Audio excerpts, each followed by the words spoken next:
जी, नमस्कार। तो देखिए अभी हमने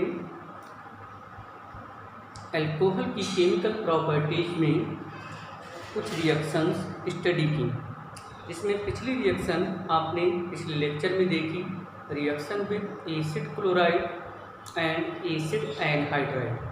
ये ऐसी केमिकल रिएक्शंस हैं जिनमें आप देख रहे हैं कि अल्कोहल में जो ऑक्सीजन और हाइड्रोजन एटम के बीच पर जो बॉन्ड है, ये बॉन्ड ब्रेक हो रहा है। यानी हम पहली कैटेगरी की रिएक्शंस अभी पढ़ रहे हैं, जिसमें अगला नंबर है D, reaction with paratoluene sulphonyl chloride. तो पैराटॉल्यूइन सल्फोनाइल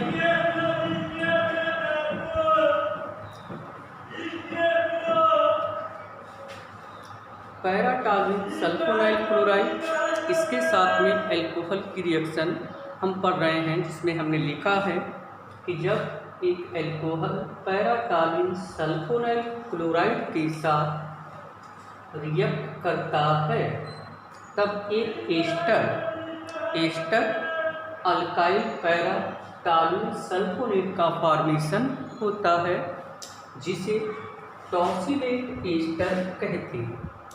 ठीक, तो ये अल्कोहल की अगली रिएक्शन है, जिसमें आप एक टॉसिलेट एस्टर बनाएंगे। ऐसे करके ये लिख लिया R single bond OH alcohol, और ये आपका पैराटॉल्यूइन सल्फोनाइल क्लोराइड। इसको यहाँ से देखेंगे आप कि ये बेंजीन के ऊपर CH3 लगा है, बेंजीन पर CH3 लगा होता है।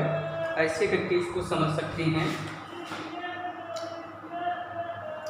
कि ये तो हो गया हमारा बेंजीन, और बेंजीन पर लगा दिया हमने CH3, तो ये हो गया टॉल्यूइन।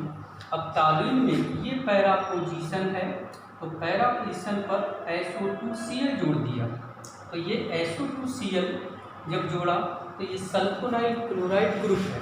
तो पैरा पोजीशन पर लिखा है SO2Cl, तब इसका नाम हो गया पैराटॉल्यूइन सल्फोनाइल क्लोराइड। इसको शॉर्टकट में लिखा है हमने TSCl, यानी पैराटॉल्यूइन सल्फोनाइल क्लोराइड TSCl। तो इस पैराटॉल्यूइन सल्फोनाइल क्लोराइड के साथ रिएक्शन कराना था, रिएक्शन कराया, तब आप देखेंगे कि इस रिएक्शन में जो अल्कोहल है उसमें ऑक्सीजन और हाइड्रोजन के बीच का बॉन्ड जो होगा वो टूट जाएगा। यहाँ से H और Cl यहाँ पर निकाल देंगे, माइनस का HCl।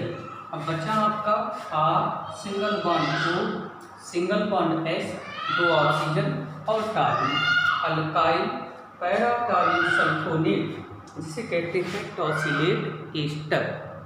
ठीक, ये अगली रिएक्शन हो गई। इसके बाद इस कैटेगरी की रिएक्शन आखिरी, जिसमें लिखा है reaction with die alkyl sulphate. तो ये है अल्कोहल डाई अल्काइल, यानी R2SO4 डाई अल्काइल सल्फेट। इसके आग पर हमने एक कामा लगाया गया ताकि अल्कोहल और इसके अल्काइल ग्रुप में डिफरेंस है। तो यहाँ से एक हाइड्रोजन हट जाएगा, उसकी जगह पर यहाँ का एक अल्काइल ग्रुप लग जाएगा, बन जाएगा मेन प्रोडक्ट ईथर, और साथ साथ में बनेगा R-HSO4, जिसका नाम होगा अल्काइल हाइड्रोजन सल्फेट। ये अल्कोहल में, मोनोहाइड्रिक अल्कोहल में पहली कैटेगरी की रिएक्शन हुई, जिनमें अल्कोहल के ऑक्सीजन और हाइड्रोजन के बीच के बॉन्ड का क्लीवेज हुआ। ठीक, इसके बाद हम दूसरी कैटेगरी की केमिकल रिएक्शन स्टडी करेंगे।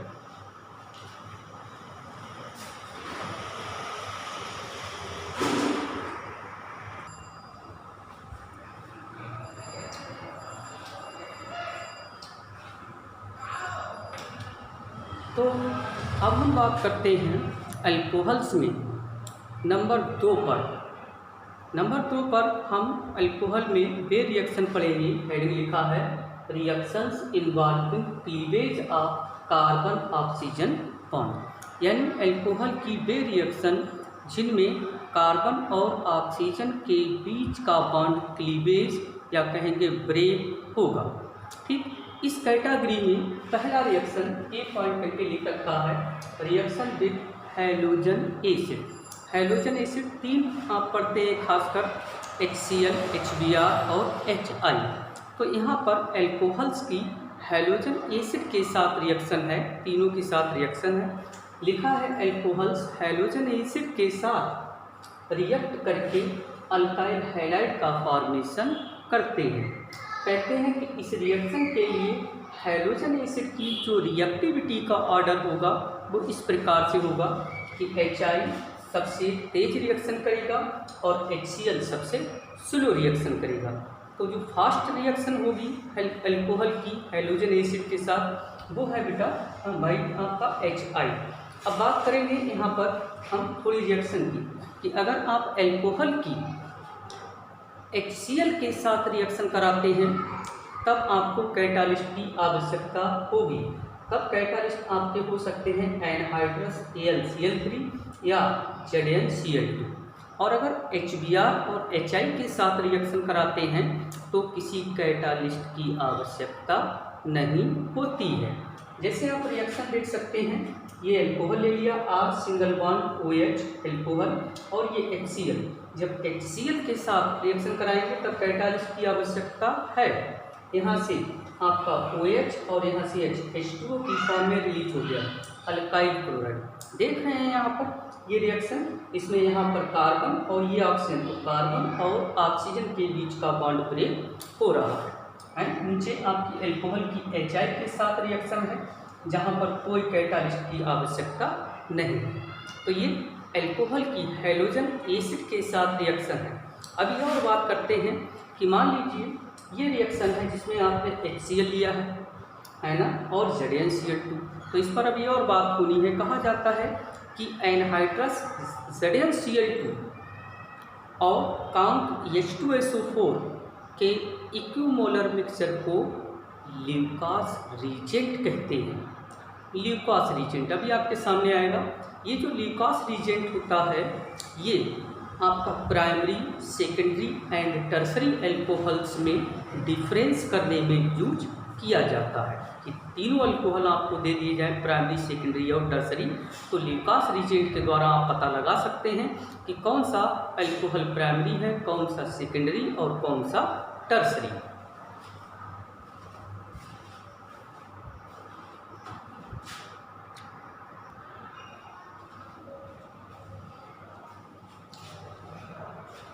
तो अभी बात पीछे हो रही थी जो रिएक्शन में कि रिएक्शन विद हैलोजन एसिड। तो हैलोजन एसिड जैसे HCl है तो वहाँ पर HCl की अगर अल्कोहल के साथ रिएक्शन कराते हैं तब वहाँ पर एनहाइड्रस ZnCl2 कैटालिस्ट की तरह यूज कर सकते हैं। तो एनहाइड्रस ZnCl2 और काउंट HCl अगर ये आप इक्विमोलर अमाउंट में लें, यानी दोनों की बराबर बराबर अमाउंट लेते हैं, तो इन दोनों के इक्विमोलर मिक्सचर को ल्यूकास रीजेंट कहते हैं। ये जो ल्यूकास रीजेंट होता है इसके द्वारा primary, secondary and tertiary alcohol में डिफरेंस किया जाता है।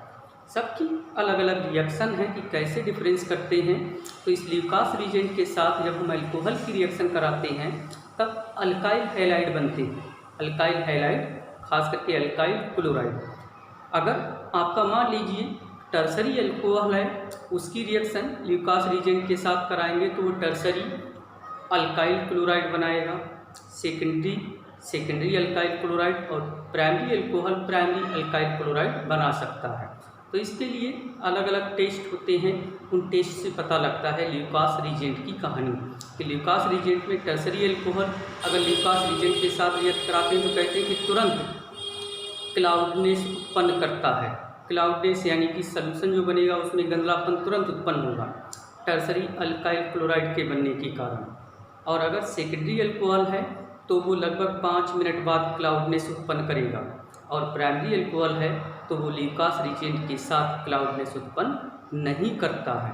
तो ऐसे करके ये ल्यूकास रीजेंट की हेल्प से हम प्राइमरी, सेकेंडरी और टर्सरी अल्कोहल में डिफरेंस कर सकते हैं। आगे की है कि कल आप पढ़ेंगे अगली रिएक्शन जिसमें हम कराएंगे रिएक्शन अल्कोहल की फास्फोरस हैलाइड्स के साथ। तो अभी इस कैटेगरी में इतना ही रखते हैं।